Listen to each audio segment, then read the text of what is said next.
Hello, good morning. Let me introduce myself. My name is Karas Bendang Al-Ghafari and my friend Givari Asura Yusuf Fauzi. Today we are presenting our engineering diagnostic on the structural viability of plastic waste in paving block. Our goals is to demonstrate how LDPE plastic can be effectively integrated into civil construction as a green innovation without compromising structural integrity. Next. Uh, the environmental crisis is clear. 220 million tons of plastic are produced annually, and in Indonesia, LDPE bags dominate our landfills. Our engineering mandate is research substitution, replacing natural river sand with shredded LDPE to reduce environmental burdens while serving a structural purpose.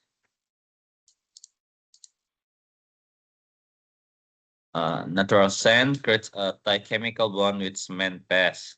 However, plastic disrupts this bond, creating microscopic weak points. Our challenge is finding the unknown threshold, the maximum percentage of substitution possible before the block falls below safe limit. We established three primary metrics quantifying the exact load bearing reduction across 10% to 30% variation. Benchmarking result again the SNE 030691911996 standard and evaluating the logistical trade-off using lighter material.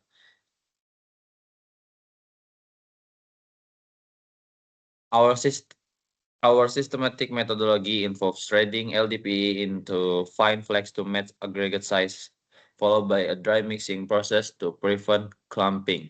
The mixture is then poured into 20 times 10 times 6 centimeter molds in 3 stages with aggressive compaction to remove air faults. Okay, the next is curing timeline and strength calculation and testing protocol. Uh, Specimens undergo a 28-day curing period to reach maximum design strength. We then utilize a CTM to apply increasing loads until failure, calculating strength in megapascal using the formula P uh, P for I. Okay. Next, let's see. Empirical research, the degradation of compressive strength. The data confirms a clear inverse relationship. Every 10% increase in LDPA results in a measurable degradation of compressive strength, while the control mix sits at 18.29 MPa. The 30% variation drops significantly to just over 9 MPa.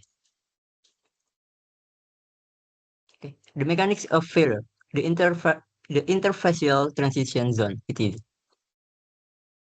Where the strength decrease, it is due to the weak interfacial transition zone or ITZ. Because LDPE is hydrophobic and smooth, it repels water and creates microscopic voids that act as slippage planes, allowing cracks to propagate rapidly under pressure.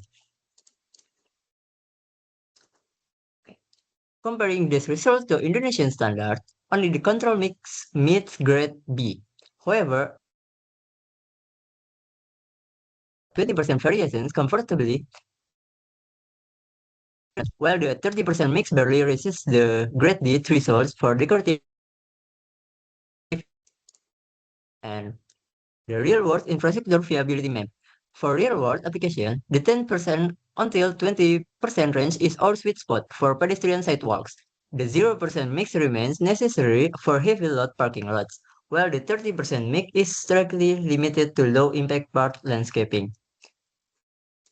And the last is the tripartite value of LDPA substitution. Okay. In conclusion, LDPA substitution offers a triple win. It differs hazardous waste from landfills, reduces raw material cost for manufacturers, and produces lighter blocks for easier installation without sacrificing pedestrian safety. Anyway, that's all from us. Thank you for your attention.